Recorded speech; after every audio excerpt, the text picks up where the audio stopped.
Everywhere I go, everywhere I be, nobody does it better than after party. The after party radio. I hear a lot of this, I hear a lot of that. But when the after party speaks, you know it's straight fact. The after party radio. Side A, side B, the after party.com. Tune in, you will see the after party radio.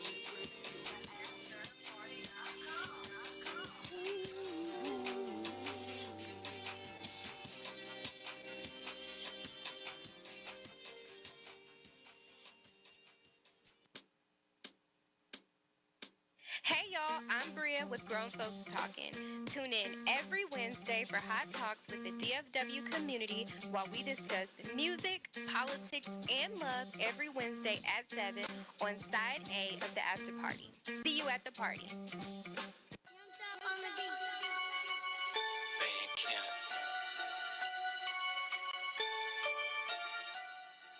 Are listening to and watching Grown Folks Talking. Thank you so much for tuning in for another week with us. Today we have the man downtown, as you can see, and I'm so excited to have him in so we can ask some questions, get to know him a little bit, have a lot of fun. But before we do, we're going to do what we always do and start it off with our I Like It segment. So this segment is basically, this is a way for us to kind of chime in with our listeners and just, get to know them a little bit more, tell them what we liked from this previous week. So it could be something we like a book. It could be like a movie. It could be something we liked from work. It could be something we liked from a meeting, anything. So this week, I liked getting prepared for She the People, which is going to be in Houston. And I'm so excited. It's going to be pretty much a women's type of summit, and it's going to be with a presidential forum. It's going to be with Bernie, Beto, and then, who was that? Booker? I don't know. But it's going to be a Booker. See, he knows. The Booker. So it's going to be a really good. No, it's going to be a good amount of people there, and it's going to be fun. And I feel like I'm going to get a lot of from this experience. Would you like to go next? Tell us what you liked from this week. What I liked from this week hmm in terms of what? It could be a book, a movie. It could be something you like from a meeting. Well, the book of Prince of Darkness is probably one of my favorite books. It talks about Wall Street and Prince of it talk Darkness. the Prince of Darkness, and it's about in the late 1800s, and it talks about this brother and his success on Wall Street. But the more things change, the more they remain the same. So one of the things that we've got to be able to do is take from the historical notes and be able to adjust and be able to modulate in this society we have now. I think that's one of the traps that we We kind of fall into, fall right? into. We're not able. We act as though we are not able to adjust, and given all of the historical knowledge and all of that's on our side. I'm just finding it difficult to figure out why we are not able to adjust And when with you what's say going on. we, you And I'm mean? talking about African people as a race. Oh, wow. I mean, when you look at, we're coming up on 400 years in this country in terms of the institution of slavery. And so in this 400 years, what have we learned? And I think what basically it talks about when you talk about the top 1%, top 10% in this country, we don't even begin to broach that. When you look at the average income in this country of Anglos, uh, it's about 184,000. The average income for African Americans is about $3,000. Now I know you find that difficult to believe, but you got to average it out over what the wealth spiral is in this country. Right. In the 2008 bank crash in this country, And I know everyone was so in love with President Obama. But one of the things that was not dealt with Mhm. was the opportunity for us to regain or recapture Mhm. that basic wealth, which was primarily in our homes in this country. Mhm. Even if you look at the auto industry, uh, look at the number of African American dealers that did not come back with regards to Mhm. the auto industry. Right. And so when you look at the inequity in this country, w- that's what we have got to be able to kind of modulate and Mhm. adjust and say, how do we get to where we need to go? Right. Yeah, I mean, reparations aren't coming, Right. and when you can't deal with reparations, then you continue the same spiral that you're basically in. Mhm. You And know. I like that you said that gaining the knowledge will be the first step of that. So that's a really good point. Mom, what'd you like from this previous week? Well, after that, good Lord. Can't compare, huh? I know. Well, my baby, my last one, he went to prom. That was so exciting, getting him ready and getting him dressed. And also my phone cases are just selling really, really well. So I'm very happy about that. And so I had a nice week. Nice week. Yeah, Good. I really Good. I did. love it.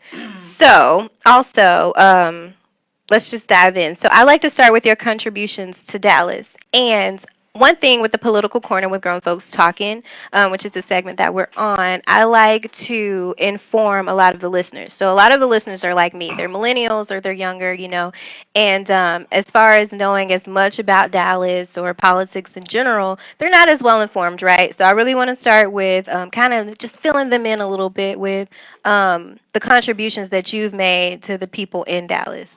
And mom, I'm sure you can help with this too. Well, Yes, of course. when you talk about contributions, there, it's relative. Hmm. The people have allowed me for the past 34 years to serve as the county commissioner in Dallas. There are over 3,000, about 3,300 counties in the United States. Dallas is the second largest in this state. Hmm. And in this state, there are 254 counties. Each county is divided into four quadrants, and you get a commissioner elected from each county. Hmm. The real travesty, again, I'm going to continue to go back, it's they have allowed me to serve, uh, and as a result, I've got to be able to say what I have been able to bring to the table. I Hmm. mean, how has our community been enhanced? Right. It's one thing to be an elected official, it's another thing to be a representative. And hopefully, I've been a representative of my community. Hmm. It should be no mistake when I voice my position. It's about an advocacy position for people who have been historically locked out. Hmm. The more things change, the more they remain the same.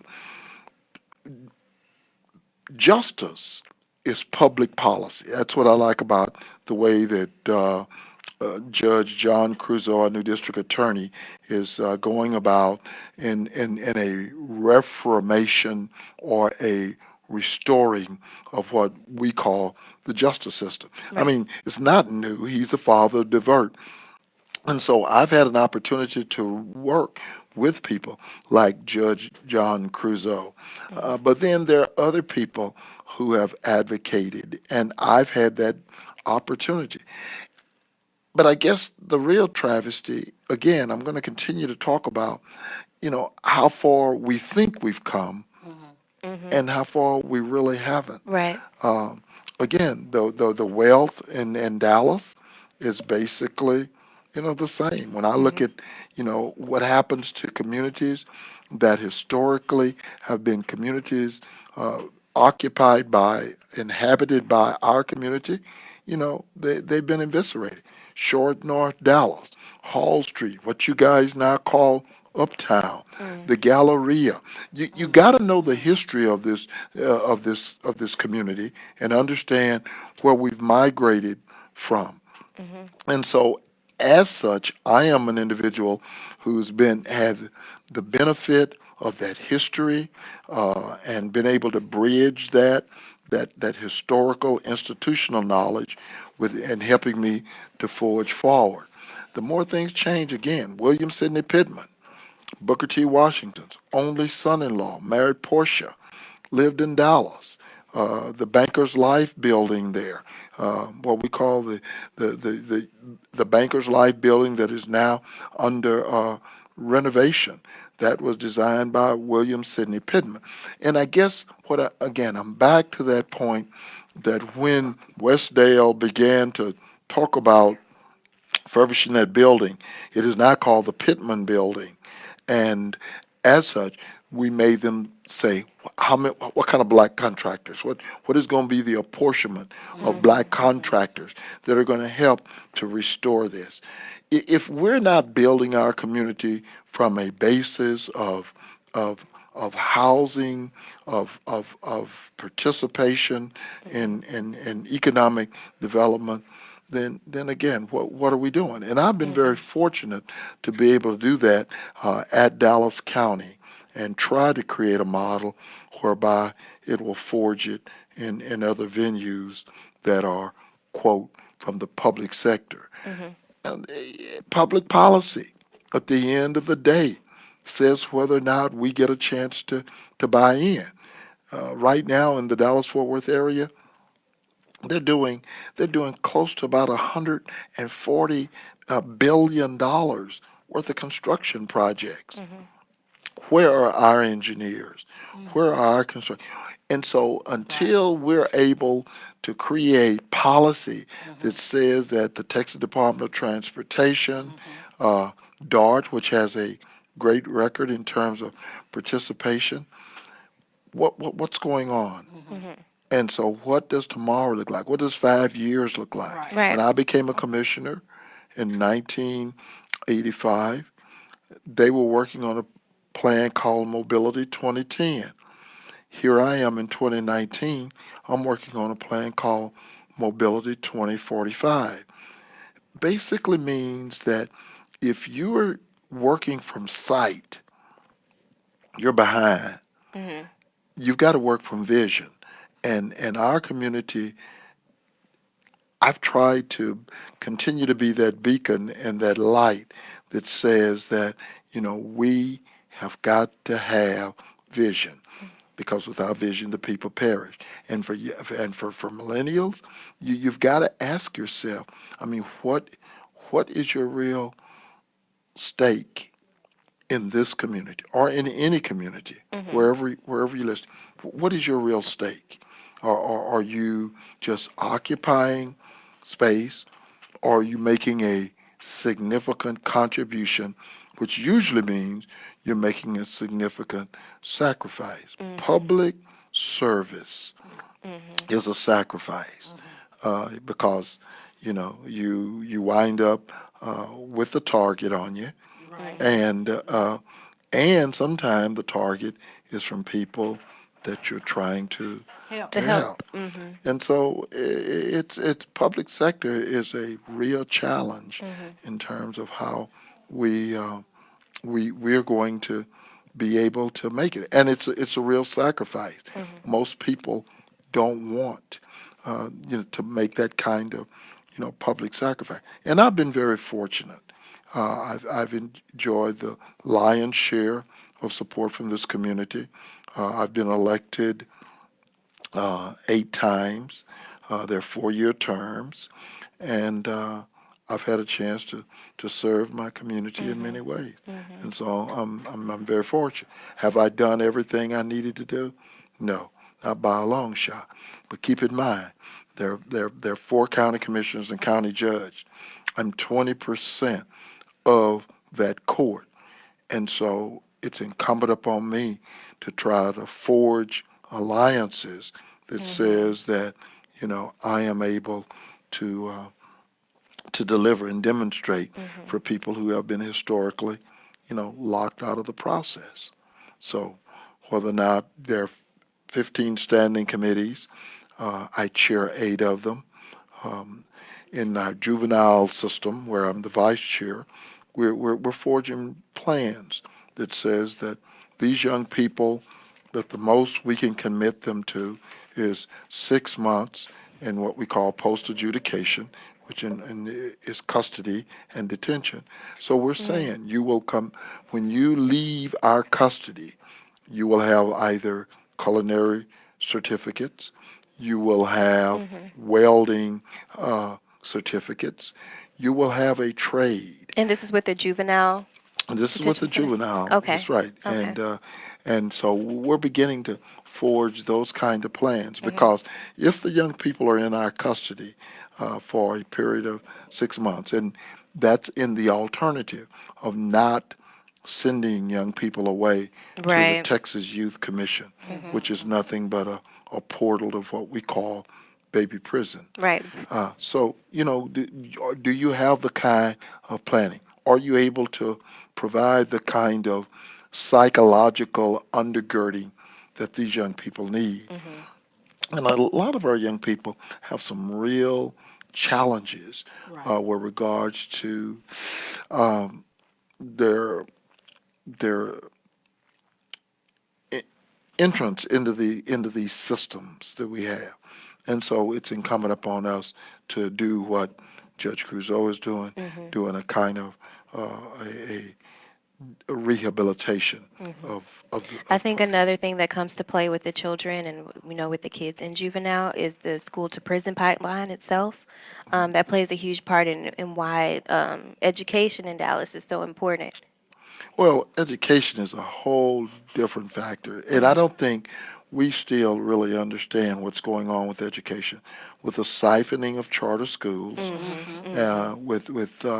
and that's public money. I say it all the Right, time. especially with the That pre-K that they just started with. Yeah, but Yeah, but it's public money exactly. regardless. Exactly. I think they call it the backpack.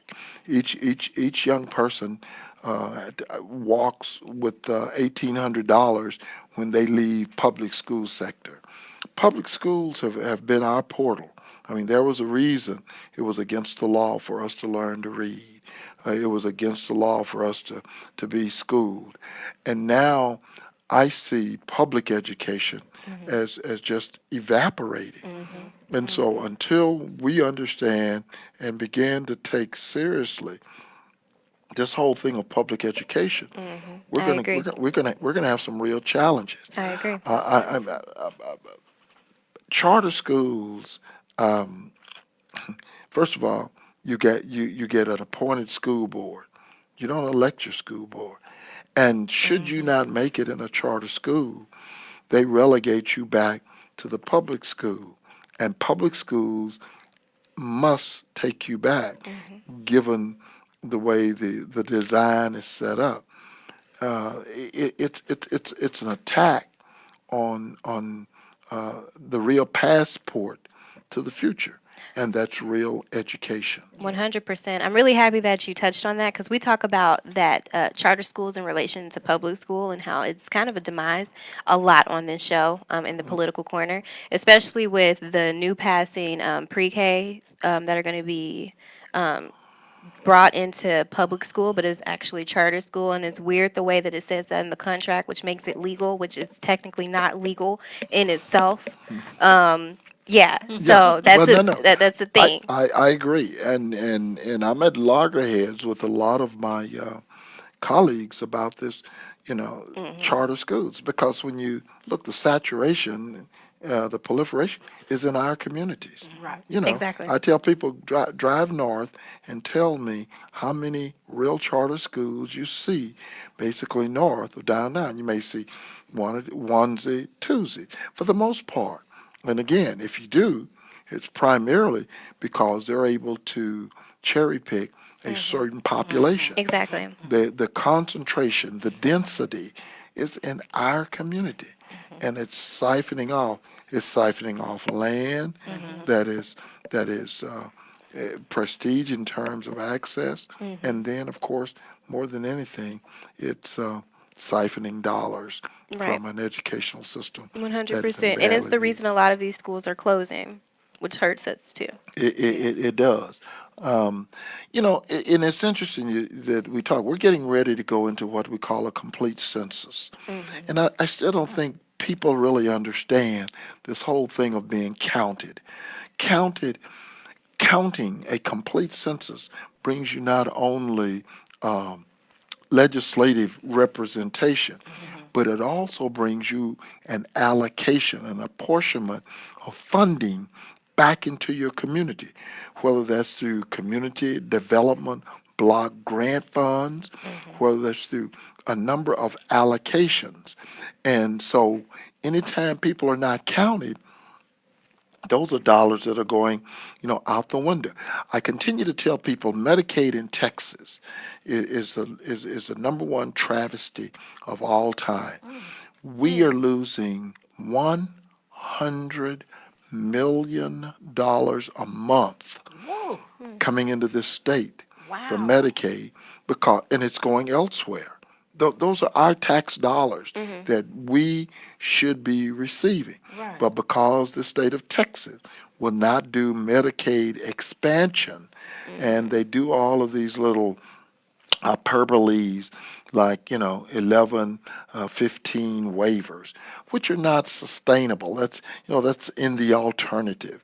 We need to immerse ourselves and begin to talk about, yes, we now have a Democratic Congress, but basically what is going to happen next year, 2020, as we move forward. Right. Hopefully, we've signaled across the bow that we plan on turning the tide in this country. People say, "Well, John, it really doesn't make a difference." Well, it really does. It does. It does. It Policy, does. Yes, it public does. policy makes all the difference in the world.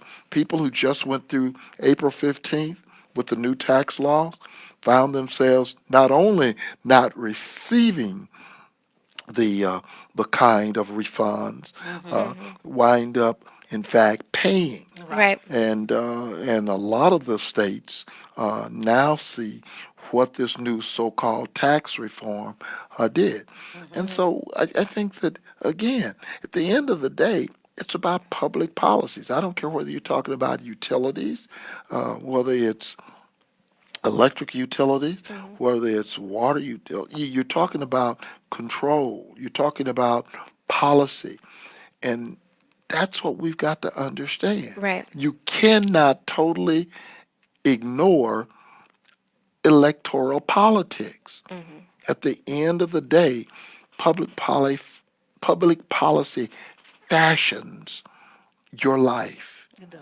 You can't escape. 100%. You can't escape it. So, do you play a part in bail reform or I anything with that? Well, because Dallas County, like Harris County, like so many counties, are being sued Right. with regards to, bail reform.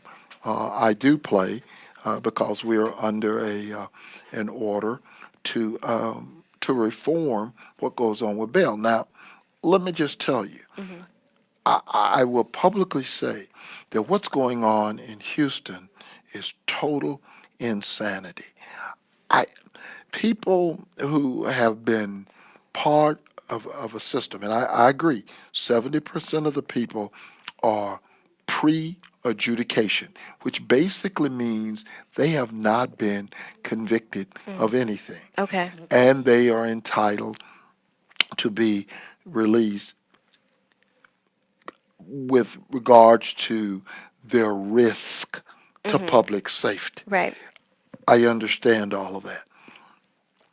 But when you began to say that someone commits an offense, and for someone who's been in the system, who had to report in the system, I wasn't going anywhere, but I reported every week to a system, part of a pretrial system.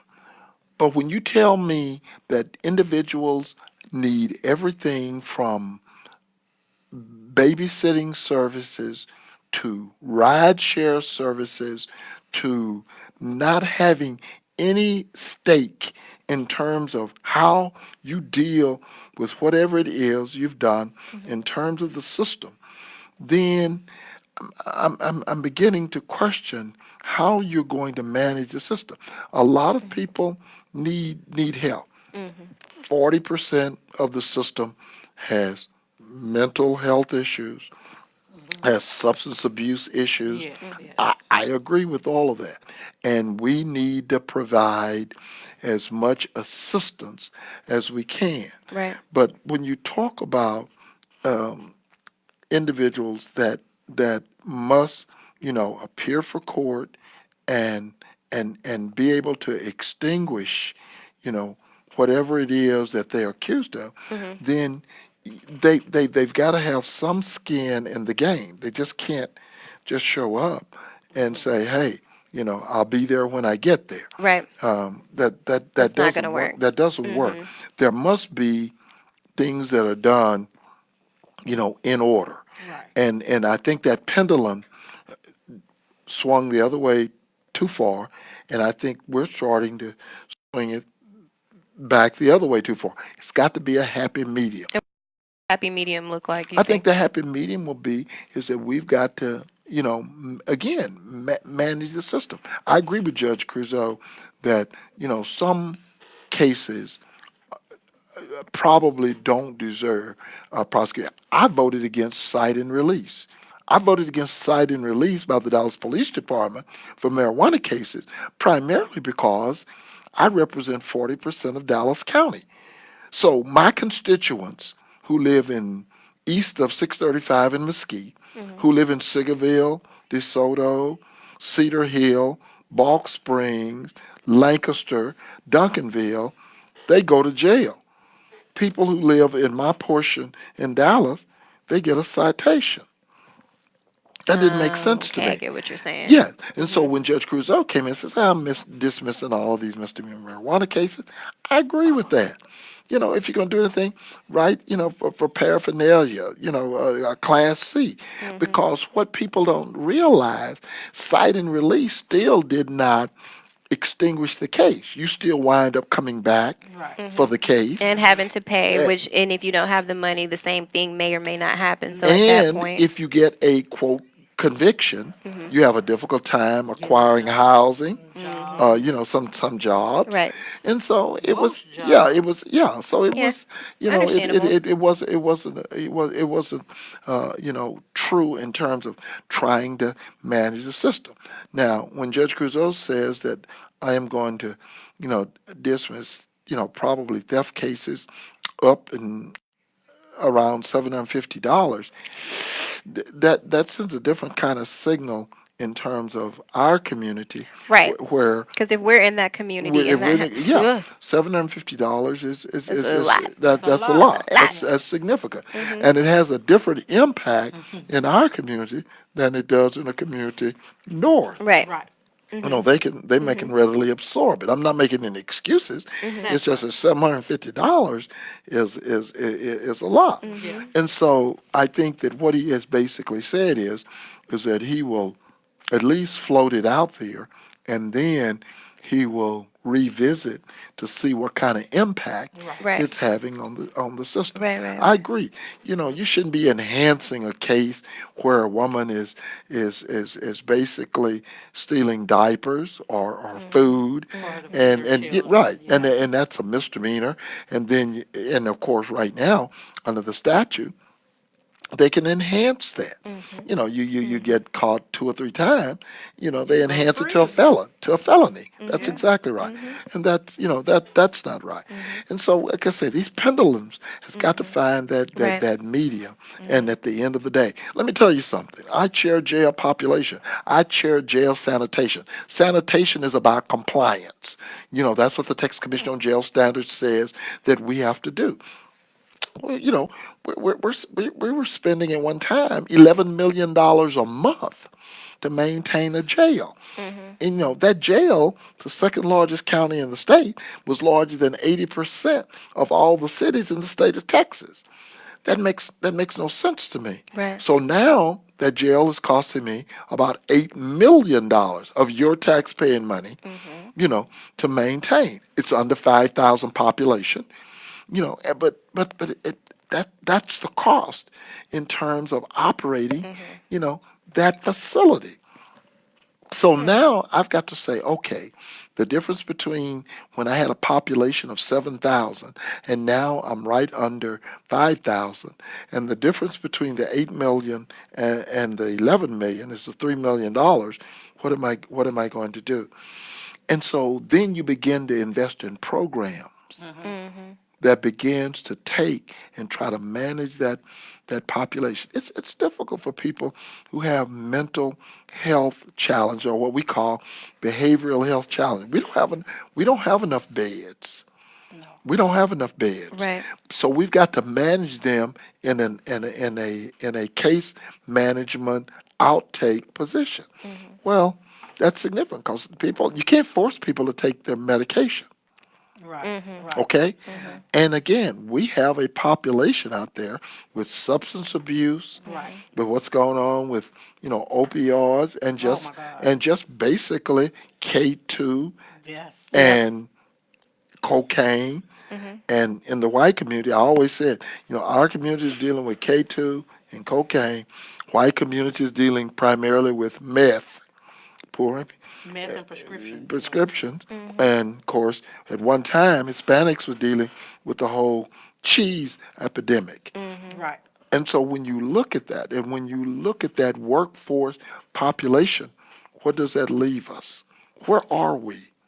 And so we have a workforce that is fleeting, that is really underskilled, and so Yeah.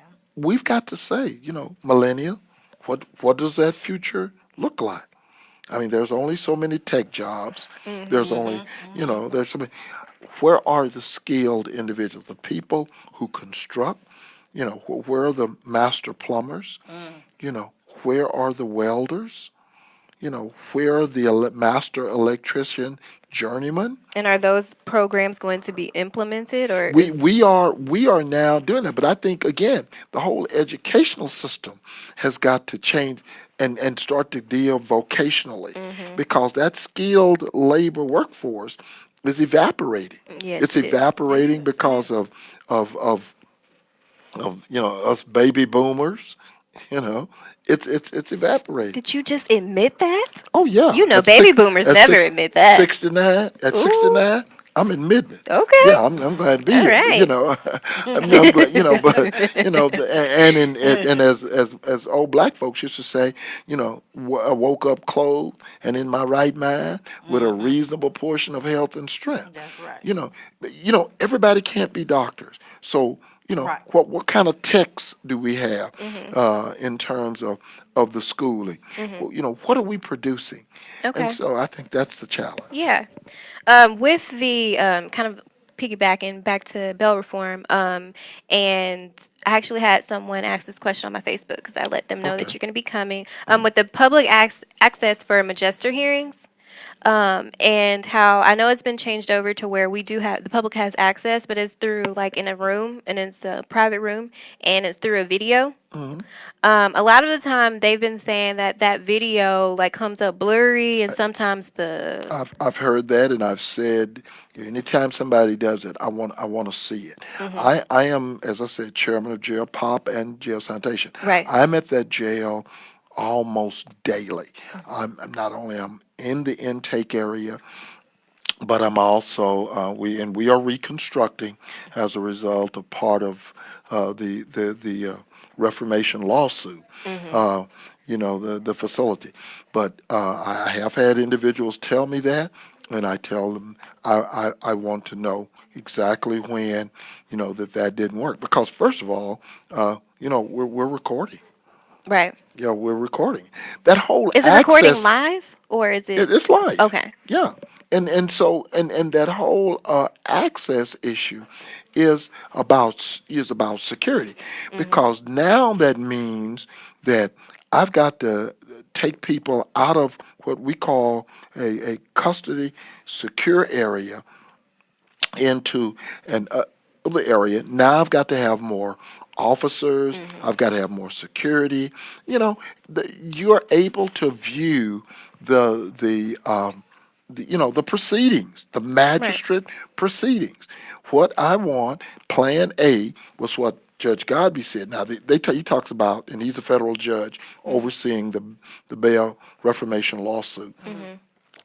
Basically, what the county did is we accelerated. We moved from a 48 hour to an immediate compression. We Mm-hmm. appropriated district attorneys, we appropriated public defenders, Mm-hmm. but the judges have not bought into it. The district judges have Okay. not bought into the plan, Okay. and until they buy into the plan, you know, um, we're having a very difficult time with what we call adversarial hearings, and Mm-hmm. so it's again, I'm back to travesty. The majority of these people look like me, and are people of color, Right. That's right. and the majority of those judges down there Don't look like no, us. do look like us now. They do Mm. look like us. Oh, they do. Yeah, they do. They do. When you look at the criminal side, but Oh, you've got 13 misdemeanor judges. You've got 17 district judges. Mm-hmm. Majority of them are African American. Majority of the judges. So I got an African American DA. I right. got an African American sheriff. Right. I've got a majority African American criminal court. Wow. What? So Yeah. the What? what's the What? what's What? And what's the problem happening is here? the district judges are state.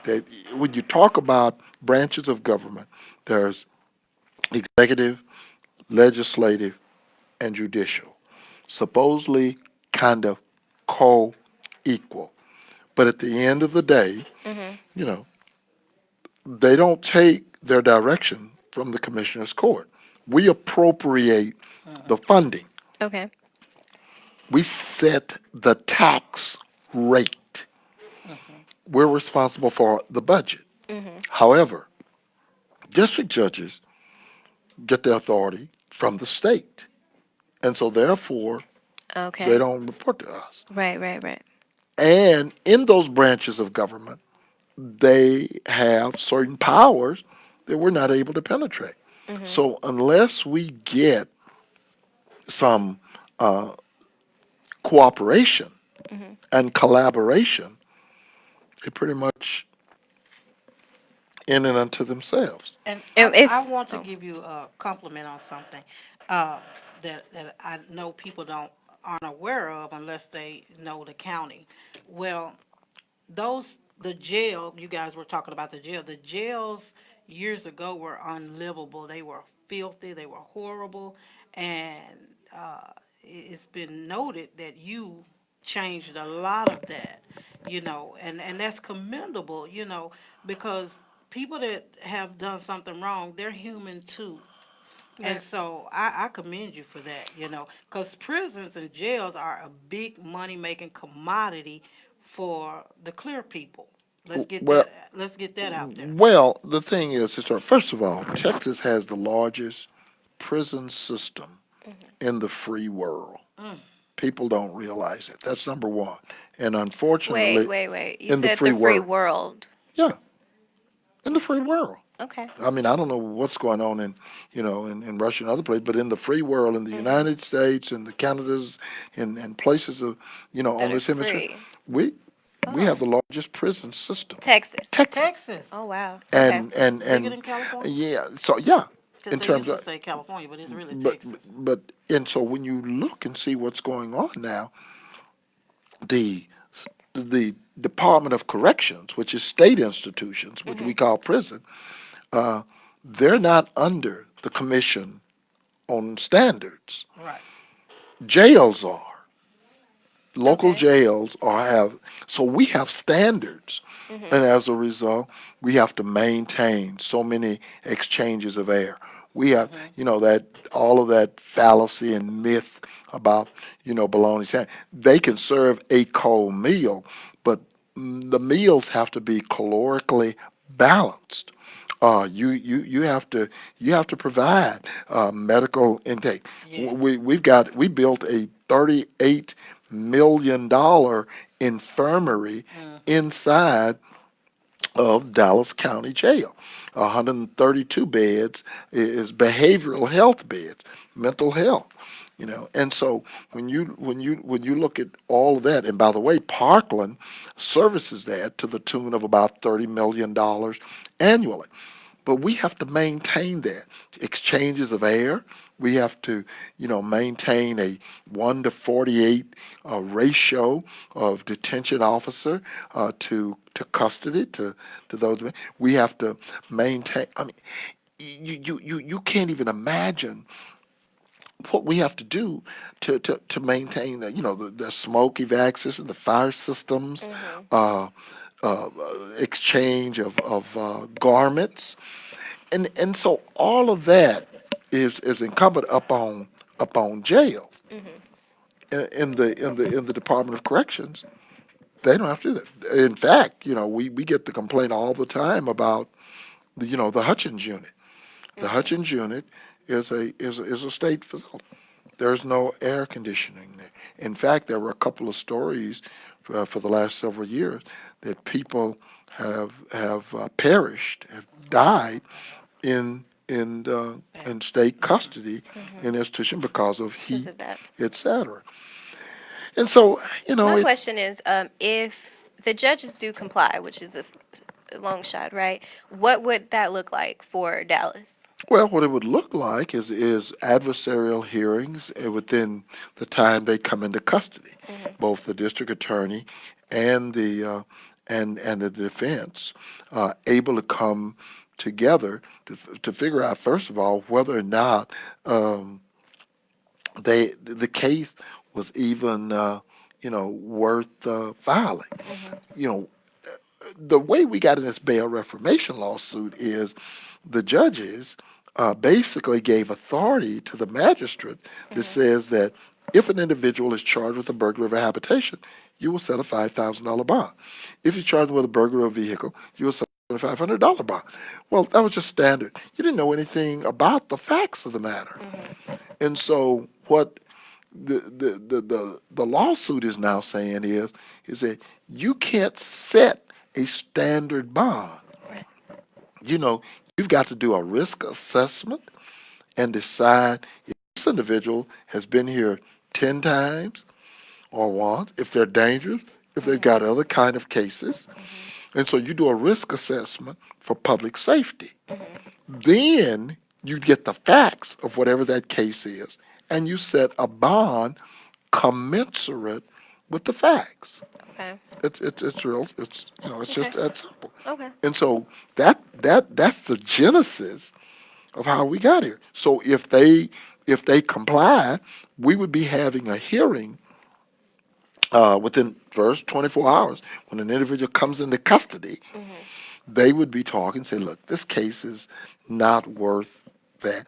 This person is not a safety risk to the community.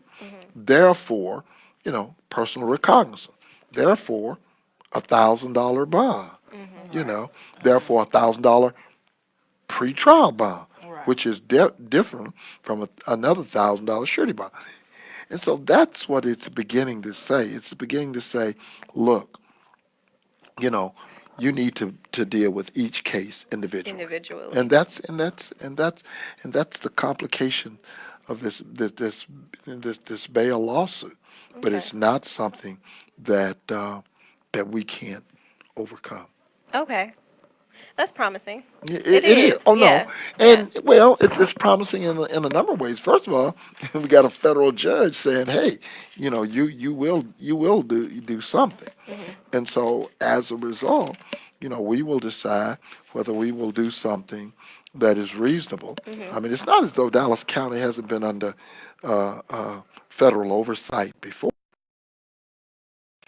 Federal lawsuits to deal with. We entered into an MOU, memorandum of understanding, with regards to what your mother said, jail health. this whole thing, you know, if you're in custody and you got an infirmary, you cannot have closed pods. Medical personnel, doctors, nurses, must have ready access to individuals who are in custody. They can't be waiting for a detention officer to come and open a facility to allow them access. They must have access. And that's the reason we had to build And that's in an the infirmary? Yeah, Okay. yeah. Yeah, I call it the Gil Hernandez, named after the first African American sheriff, Mr. Gill, and Hernandez was the first Hispanic doctor to practice at Parkland. And so in Oh, our Gil Hernandez unit, you know, that's you must have open access. okay. And so again, you know, and when you come into custody, you don't get a chance to just come in and the law enforcement will just drop you off. You come in, you get an assessment. You get an assessment as to whether or not you're even fit for custody. Okay. And so as a result, I didn't know that. yes, yes. When you come in, you know, law enforcement has to step back under the HIPAA laws, and we have 4 to 5 nurses who do all your vitals and figure out if you're even fit for custody. Same way mentally. If you're not, then they take and revoke your custody, remand you back to the law enforcement agency that brought you in, and tell that agency to transport you to the hospital. Okay? Now we have a hospital, but there's some things that we cannot deal with in custody. Right. And so as a result, we triage you when you come into custody now. Okay. And been doing that for several years. Again, part of that memorandum of understanding that we work with federal oversight. Okay. And so, you know, it's and some of the people that come into custody are the sickest of the sick. It's not like they go to, you know, not like they go to Parkland or Presbyterian or Methodist. You know, it's not like they're taking care of, you know, their health care. Right. So by the time they come into custody, you know, They're sick. they're pretty sick. You know, and as a result, we are charged with having to maintain them. I mean, it's just that simple. So you know, this is it's like taking care of an entire city. As I said, that jail is larger than 80% of the cities in the state of Texas. Right. And so when you think about that, Oh, wow. yeah, I just but put that into like serious perspective. That's you're right, and you got and you're 24/7. I mean, you don't take care of a city 24/7. A city goes to sleep at some point, and other than law enforcement and public safety, you know, a city does sleep. The jail, No. you know, and it's not too dissimilar in juvenile. Same thing. You know, you got a different ratio. You know, you difference in juvenile. We have to make sure that those young people, you know, go to school or schooled. Okay, depending on the kind of offense they've created or they're alleged to have done, they may be into adult custody.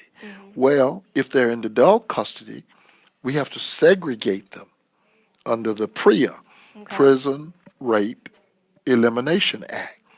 That's a federal law that says 17-year-olds who have committed certain offenses who are not fit for juvenile population, but need to go into adult, still need to be segregated because of their vulnerabilities. Right. So there's a federal law called PREA, Prison Rape Elimination Act. And so I get the numbers every day as to how many people are in that particular segregation. It's management. You have to classify people. You don't get a chance to walk up in there and say, it's jail. We just throw them all in there. You classify them. there are certain classifications that you got to segregate from those who are considered to be medium in terms of the offenses. And so if somebody comes in and it's aggravated robbery, or if it's a murder case, or they're not classified the same as somebody who came in who might have done a burglary. They're both felonies. It's not the same, Right. you Right. know, and you get a different classification. And that's from the Texas Commission on Jail Standards. And so therein lies the With you challenge. saying that, I want to touch on something that you really go hard for, things people don't realize it. Like, it was an incident they made TV with the juvenile, supposedly the kids were on mats on the floor. And it was all over the news and stuff, and you immediately shut it down. And Could got you rid of those people. give a little bit more detail into Well, that? what she's talking about is that when young people are in your custody, again, you have a standard, Right. you know, and what some of the people who were officers, detention officers, had basically were sleeping young people on the floor. Well, parents had come to me and had revealed that as a result of those young people, that there was some sexual shenanigans that were occurring. And all of these were little boys. And so as a result, I filed a complaint with the Texas Juvenile wow. Justice Division and the ombudsman. And as a result, we changed. Of course, the director's no longer there. A lot of things changed. A But lot of them no yeah, longer. yeah, a lot of them. But the thing is, these young people are in our custody. Right. And so in our custody, regardless of what offenses they are alleged to have committed, you're there to give certain kind of services, Right. whether they be psychological services, management services. That's what you're charged with. Right. You don't get a chance to just babysit. And so we have programs. There are programs that deal with those young people and their offenses. A lot of these young people have some offenses that have been borne out with regards to either medications or lack of medication or their home life. Right. Right. And a lot of them, we can't even return them home if they have siblings, if they've got certain sexual offenses, alleged to have sexual offense. You've got to get the certain kind of counseling. You've got to get the certain kind of psychological. And so, So where do they go? well, we have programs. We have programs. We have programs. We try to, reintroduce, depending on their age, back in this. But if they've got siblings and all, Yeah. it's extremely difficult. And so we You find have that. to deal with all of that on a daily basis. Well, sure we do, and we've got professionals that are supposed to, and again, you got cultures. You got you got a Hispanic culture, you've got an African American culture, and in terms of family life, they're different, Very different. and so psychologically, you deal with them differently, and so you got to have the underpinning of psychologists that understand those cultures and How has it been working, like in terms of time, with the Dallas population? Because Well- I mean, obviously times have changed, and you've put in a lot of work. So how has it been, just from beginning where you now. started? Because you've been doing this a long time. yeah. So 34 from the years. very beginning to like today, how is it? I've seen I've seen some growth, but not as much as my expectations are high, and not as much as I would love to have seen with regards to our interface in our community and dealing with just issues. Um, I think that and, we talk about that village and that phrase has just basically been overstated. It does take that village, It but does. but the village has got to be meritorious. It's got to be on the ground. It's got to be metrics. You got to have deliverables. At the end of the day, what does the community look like now than what it looked like 10 years ago? And see, that's my frustration. My frustration is I'm so close. I'm still seeing a population that is basically that looks like me. What is the recidivism rate?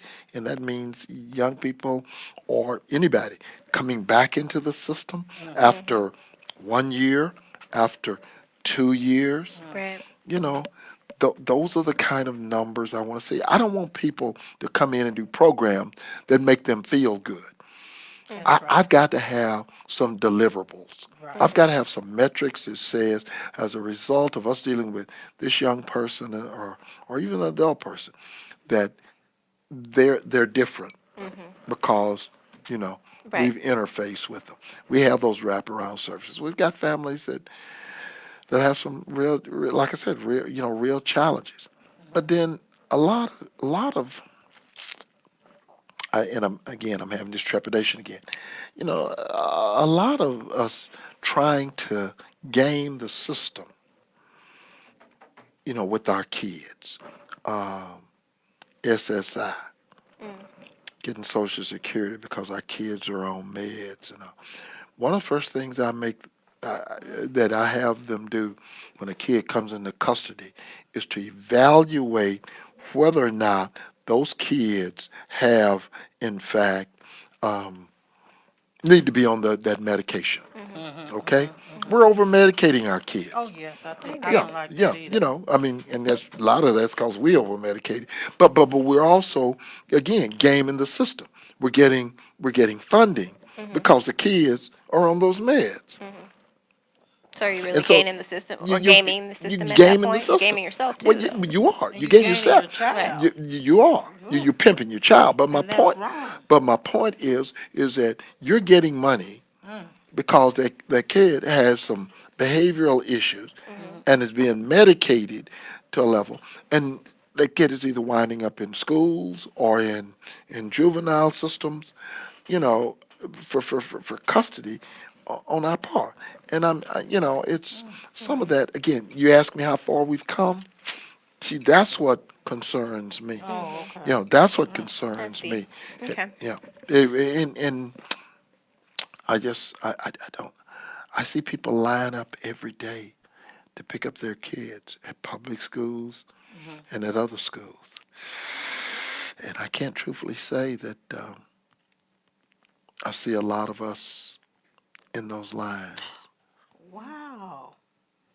All you got to do is drive by any school. I will say this.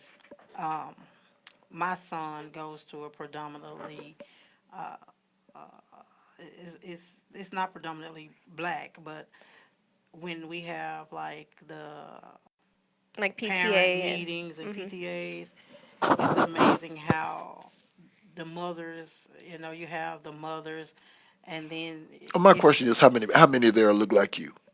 right. probably 6, 7, Out of how many? a lot. Point made. And That's my point. yeah. Yeah. That's my point in And then terms. sometimes I'll feel bad because some of it, like it's the ones that's always coming, and Right. I, it's me and another lady that don't have husbands, Right. and so sometimes I kind of feel embarrassed, but then I'm like I could care less because I'm here for my baby. I do have a question. Sure. Because, like I said, you've been doing this for so long. You're vetted. You know Dallas ins and outs. Do you have someone that's kind of I am. I do. learning from you already I know do. what I'm asking? Yeah, I do. You have someone that you're Good. training That's and good. teaching and That's molding. good. That's Sure. beautiful. I have. Yeah. I mean, and it's been a filtering process. But yeah, I have a young man who's again he's making the sacrifice. Now I say young man, he's younger than me, and Okay.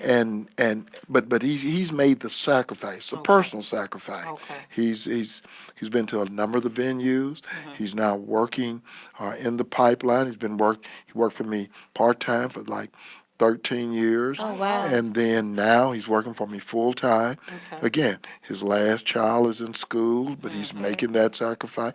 And so, yeah, Yeah. That's it. So you do have That- that succession plan of like when Yeah, I you do do have a pass the succession- beautiful torch, Yeah. because you lit it up, so you have a torch at Yes, this point. Well, lit it you up. know. And then I have one more question Sure. because we are running out of time. Sure. I know a lot of the time, in y'all's time, I don't know if it's the baby boomers, but I know that the afro and the braids and everything like that, we kind of started with the weave, but the afro and the braids and everything was a form of maybe resistance or rebellion or just, I'm black and I'm proud. Is that why you do your hair the way that you do? It's manageable. Yeah. No. No. I mean, the twist. I mean, of course, in terms of Africa, it makes your hair grow. Number Yes, one. it does. And so it's manageable. But I mean, we've all come through that. Give me a head with hair. We've gone to the baldness. We've done Yeah. everything. Yeah. I mean, maybe your hair says something. Maybe it doesn't. It doesn't speak to me as loud as what you do. It's Okay. one thing for you to profess. It's another thing for you to perform. Right, right, right. And so, I don't care if you're bald headed, if you're weave headed, it doesn't Yeah, matter to weave, me.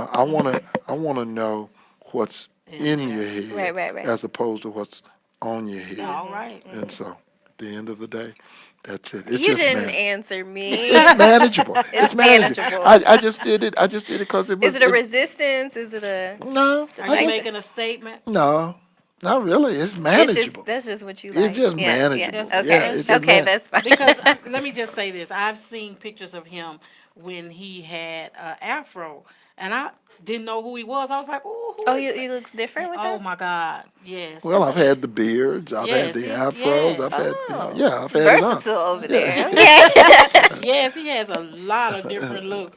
And I was like, Beautiful. "Who is this?" No. And he was like, "That's me." I was like, "Oh, I'm sorry." Whoops. No, that's Yeah, really that's funny. exactly what I did. Oh, child. Was there anything you wanted to close out with? Just No, to, just thank you for continue to try to educate with regards to not only millennial, but even baby boomers, because at some point in time, baby boomers have let millennials down. We have not made, I call it the ultimate sacrifice. And if anything I ever want to be said about me is that at the end of the day, I could have gone quietly into the sunset, but I didn't. And No. so is it better because I was here or because you were here? Are things better? right. And I think that it was Al Sharpton who said the hardest thing in the world is to preach the funeral for an unproductive Negro. Okay. All right. Well, that is the closeout for Grown Folks Talking. Make sure you follow us on Instagram at Grown Folks Talking No G Podcast. Thank you so much for listening. Check us out next week. Bye, guys. Bye, guys. Have a Bye. great one.